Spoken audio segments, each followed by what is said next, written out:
प्रदेश सरकार की मंत्री श्रीमती नीलिमा कटियार जी,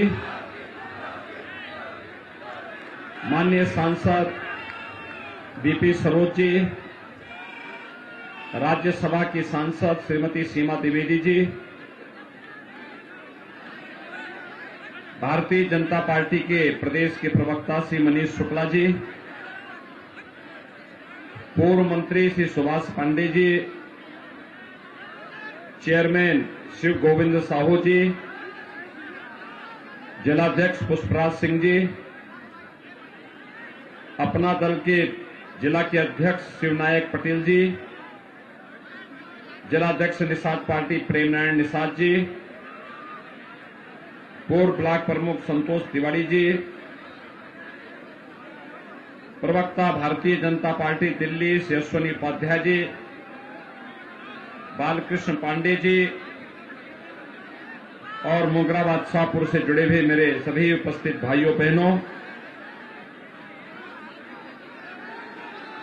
भाइयों 6 चरणों के चुनाव के बाद मैं आपके बीच में 7वें चरण में भारतीय जनता पार्टी के प्रत्याशियों के समर्थन में अपील करने के लिए आया हूं।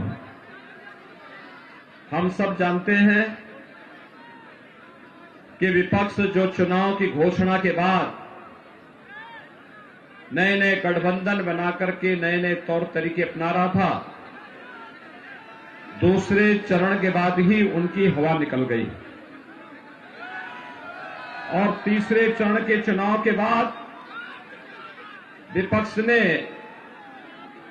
तमाम नेताओं ने विदेश भागने के लिए अपनी टिकट बुकिंग करने शुरू कर दी और जब 6 चरणों के चुनाव हो चुके हैं तो भाइयों बहनों मैं कह सकता हूं कि 6 चरणों के चुनाव के रुझान बताते हैं कि भारतीय जनता पार्टी 350 से अधिक सीटों पर आगे चल रही है। 7वें चरण में अगर आप जौनपुर की 9 सीट भारतीय जनता पार्टी गठबंधन को देते हैं तो भाइयों बहनों कोई संदेह नहीं कि फिर एक बार 325 पार के भारतीय जनता पार्टी अपने लक्ष्य को प्राप्त न कर पाए।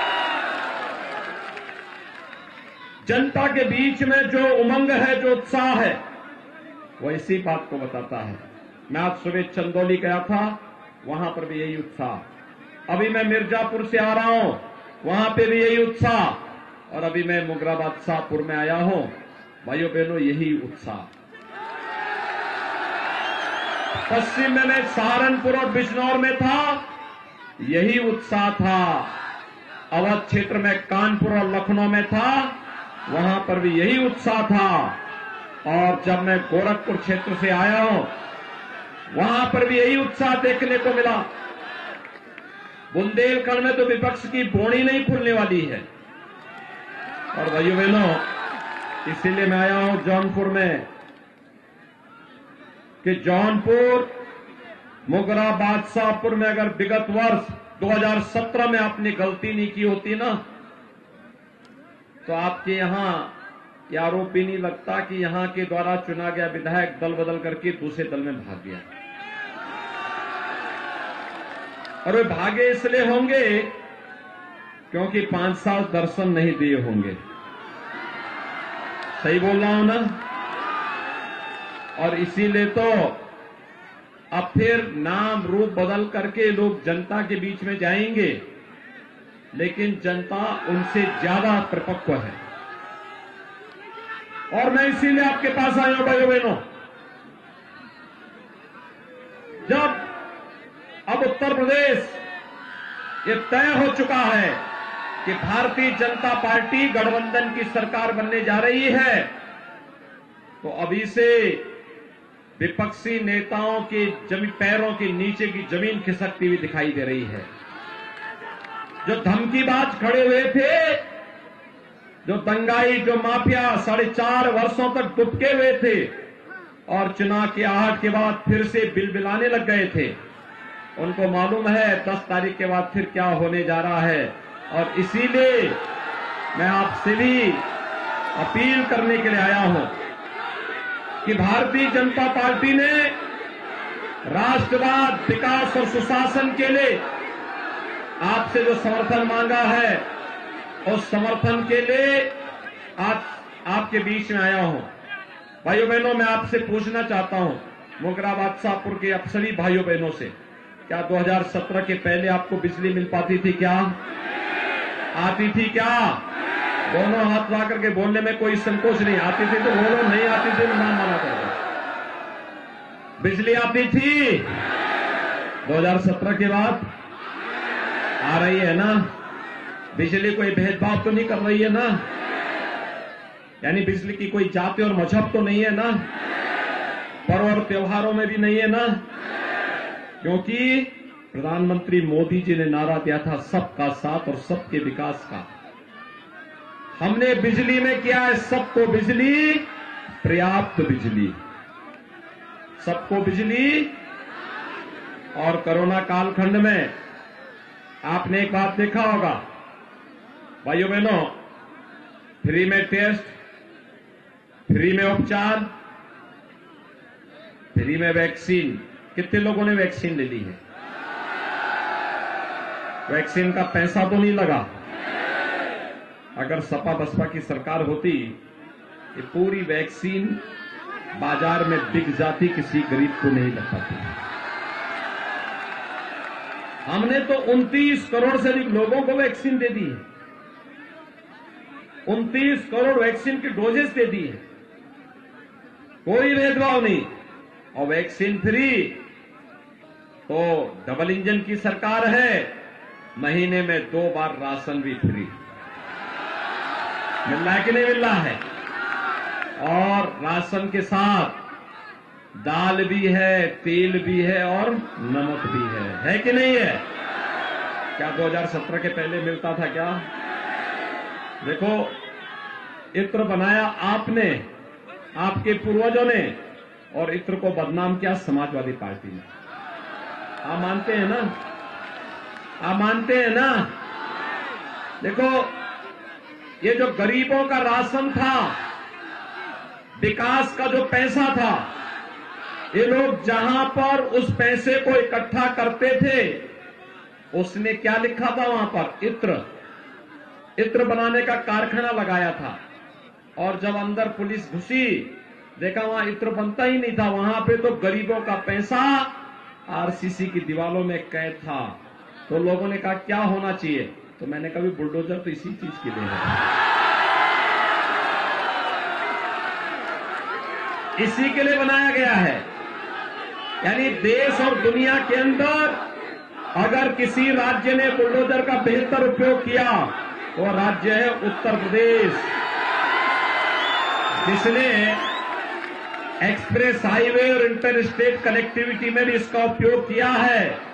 तो माफियाओं के ऊपर चढ़ाने में भी और माफियाओं की अवैध कमाई को निकाल करके सरकारी खजाने में भरने में भी इसका उपयोग किया है। भाइयों बहनों, ये तो अभी एक झलक है, मैं आज आपको बताने के लिए आया हूं। 10 मार्च के बाद देखो बुलडोजर तो अपना काम करेगा, लेकिन गरीब कल्याण के कार्य रुकेंगे नहीं, थमेंगे नहीं। 10 मार्च के बाद जब भारतीय जनता पार्टी की सरकार फिर से शपथ लेगी, तो हर होली और दीपावली को उज्ज्वला गैस सिलेंडर वालों को एक फ्री रसोई गैस भी उपलब्ध होगा। 60 साल से ऊपर की जितनी भी माताएं बहनें होंगी, उनको परिवहन निगम की बस में फ्री में यात्रा की सुविधा उपलब्ध करवाएंगे। बेटी की शादी के लिए अनुदान की राशि 2017 में हमने सामूहिक विवाह योजना चलाई थी। 2 लाख से अधिक बेटियों की शादी इसमें हुई है। और हमने तय किया है कि अभी 51,000 है, इस राशि को बढ़ाकर के 1 लाख करेंगे। 1 लाख। कॉलेज जाने वाली मेधावी बेटी, अच्छी मेरिटोरियस बेटी जो कॉलेज में पढ़ती है, उसको फ्री में स्कूटी भी उपलब्ध करवाएंगे। 1 करोड़ नौजवानों को टैबलेट और स्मार्टफोन वितरित कर रहे हैं। हमने तय समाजवादी पार्टी ने इसकी शिकायत की है। मैं देख के ताजुब कर रहा था और मैंने बहुत स्पष्ट रूप से कहा, मैंने कहा देखो इस समाजवादी पार्टी के लोग कैसे लोग हैं, यानी सारा विकास केवल सिपाही खानदान का हो, बाकी नौजवान स्मार्ट न बने, इस प्रकार की साजिश रचते हैं। 1 करोड़ नौजवान को टैबलेट स्मार्टफोन दे रहे हैं, इन्होंने शिकायत की है और हमने भी ठान लिया है 10 मार्च के बाद 2 करोड़ नौजवान को टैबलेट स्मार्टफोन देंगे, digital access free. Sapa Basapa ने वृद्धावस्था, दिव्यांगजन और विधवा महिलाओं का पेंशन रोक दिया था, 300 पेंशन मिलती थी वो भी रोक दी थी।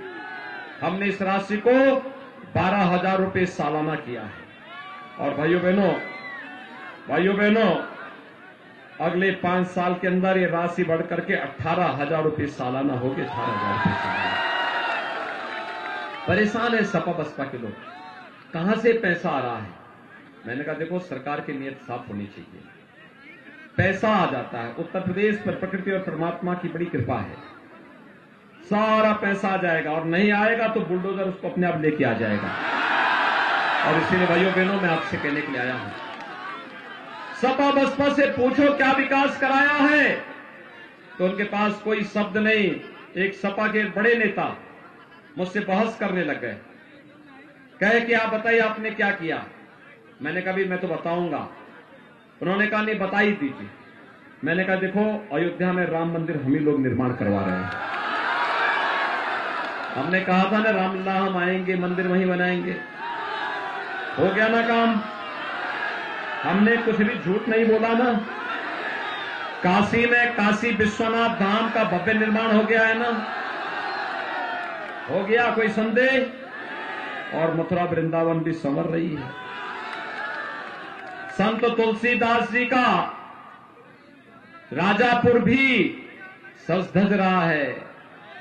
निषाद राज का श्रृंगवेरपुर भी सुंदरीकरण की प्रक्रिया के साथ जुड़ चुका है। महाराज सुहेलदेव का विजयोत्सव का स्मारक भी बहराइच में भव्य बन रहा है। और संत रविदास जी का शीर गोवर्धन का सुंदरीकरण का कार्य भी हमारी सरकार ने लिया है। दीपोत्सव हम मनाते हैं, रंगोत्सव मथुरा वृंदावन में हम लोग मनवाते हैं, देव दीपावली का आयोजन काशी में करते हैं।